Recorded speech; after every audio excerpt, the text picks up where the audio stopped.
En la actualidad, la educación está en la mira de un mundo globalizador. Esto surge por las diferentes necesidades que la humanidad y el contexto social requieren. Por un lado, la constante aplicación de las tecnologías de información y comunicación. Por otro, el manejo de un lenguaje que permita la internacionalización y el intercambio académico, buscando generar en el individuo competencias y habilidades que satisfagan cada una de las demandas exigidas por el mismo hombre. A lo largo de la historia, la educación ha sufrido grandes cambios y, como se puede apreciar en la actualidad, estos cambios cada vez son constantes. Esto ha permitido a la comunidad docente diseñar estrategias que busquen la calidad educativa y que sean efectivas en la generación de competencias. Ya que nada es surgido de la nada, el hombre dedicado a la educación está en la búsqueda constante de innovar a partir de lo establecido en tiempos pasados. Retomando un poco de la historia, se puede vislumbrar desde épocas antiguas cómo diversos eventos han ayudado a consolidar nuevas estructuras que permiten académicamente un mejor desempeño en el individuo actual. Siendo la filosofía madre de todas las ciencias y Pitágoras considerado como el primer filósofo, tienen gran influencia en el contexto educativo, dando las bases a la pedagogía como parte esencial de la atmósfera académica. Se puede decir que la educación se desarrolla en 4 etapas.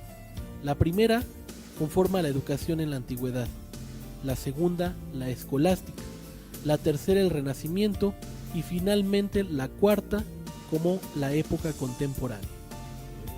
Dentro de estas etapas se puede ver claramente cómo el contexto educativo gira en torno a la religión, ya que en aquel entonces su poder era inminente para el desarrollo de las clases sociales. Aunque dentro de la primera época la religión sufrió grandes fracturas, pues el auge de la filosofía y su constante demostración de las cosas repercutió considerablemente en el desarrollo eclesiástico. Regresando a Grecia, en los tiempos de Sócrates y el desarrollo de la ideología sofista, la educación se basaba en el raciocinio con la firme intención de establecer nexos en la vida política y social, preparando gente que tuviera la habilidad de persuadir con la palabra. Cabe destacar que en este periodo, el hecho de establecer criterios a partir de la filosofía permitió el desarrollo del humanismo, dando total importancia al hombre y a su progreso natural mediante una actitud crítica y reflexiva, además de adquirir conocimientos a partir de otras ciencias y el arte, pero sobre todo de la dialéctica y la mayéutica, ambos empleados por Sócrates. Al surgir el feudalismo, se denota una brecha que para ese entonces ya establecía una discriminación de clases, aunque finalmente la idea primordial era el control político y social que pudiera satisfacer los intereses eclesiásticos. En este caso, las clases pudientes como los señores y caballeros se preparaban para las armas y la cortesía, con la finalidad de remarcar la distinción de clases, de ahí el surgimiento de la nobleza. Durante esta época también surge la creación de las universidades por parte de las escuelas catedralicias, esto en el siglo XII, logrando una total autonomía. Posteriormente, a la llegada de la Revolución Industrial, la actividad científica e intelectual toma fuerza en la sociedad totalmente desligada de la religión. En la etapa de la escolástica, la religión gana terreno, retomando y propagando la fe cristiana, con la intención de llevar al hombre a la inteligencia en el entendimiento de los libros sagrados y definiciones dogmáticas, estableciendo un contraste entre la fe y la razón. Tiempo después, durante el auge de la dialéctica, se le otorgó un voto de confianza a la razón, con la finalidad de entender la realidad de la fe, contrario a los antidialécticos que apelaban a la autoridad de los santos y profetas. En el periodo del Renacimiento se consolidan las monarquías absolutas y el humanismo proclama la importancia de las artes sin negar la religión, retomando la literatura griega y los clásicos latinos. Por otra parte, el humanismo toma gran fuerza en Europa, principalmente en Italia, cuna de esta gran corriente, al igual que en Inglaterra. Es en ese momento cuando inicia la revolución pedagógica. la educación es considerada ya formal e integral, siendo de gran avance en este proceso.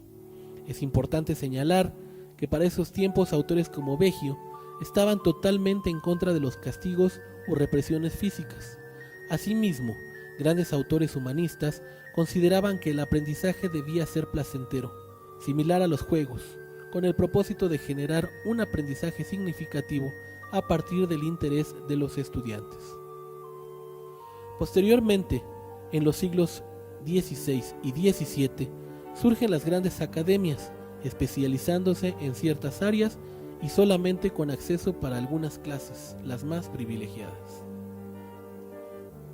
Movimientos importantes como la Reforma y la Contrarreforma dan origen a otros más, como es la renovación de la vida religiosa e inculcar en los pueblos nuevamente las doctrinas que lleven a Dios, solo que ahora mediante algunas estrategias militares y dogmáticas, mientras que por otra parte se da la polémica centrada en Iglesia y el papado.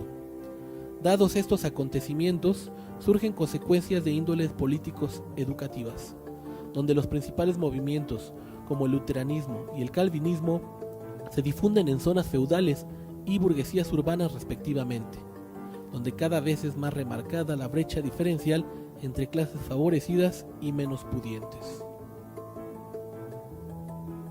La pedagogía para entonces ya se basaba con métodos constructivistas y se comenzó a trabajar en una cultura axiológica.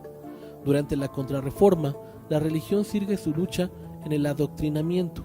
Surge la Compañía de Jesús y la Santa Inquisición, además de que las facultades y la enseñanza de las ciencias humanas estaban sujetas nuevamente a la religión cristiana.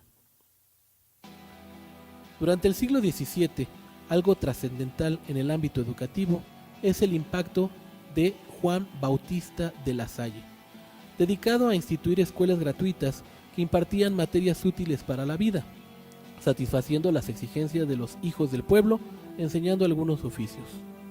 Pero lo más importante de este personaje, y con la finalidad de cubrir la escasez de maestros calificados, funda en Reims las escuelas normales para enseñantes laicos, respondiendo a las exigencias sociales con gran éxito. Finalmente, en lo que se refiere a la cuarta y última etapa, considerada como la época contemporánea, se caracteriza el impacto del romanticismo como movimiento histórico-cultural. Personajes como Goethe, Hegel y Pestalozzi son de gran importancia, particularmente estos dos últimos por su injerencia en lo filosófico y pedagógico. Asimismo, da comienzo el surgimiento de nuevas corrientes epistemológicas, como el idealismo, existencialismo, marxismo, positivismo, criticismo, historicismo, pragmatismo y la fenomenología principalmente, además de que a finales del siglo XIX y principios del XX, la educación y la pedagogía se caracterizan por la fundamentación filosófica de grandes autores como Freinet, Makarenko, Kilpatrick, Montessori, Cousinet y Dewey, entre otros, de los cuales, por ejemplo, Dewey, con su cultura progresista en Norteamérica, da pauta para que en nuestro país se le dé mayor énfasis a la educación.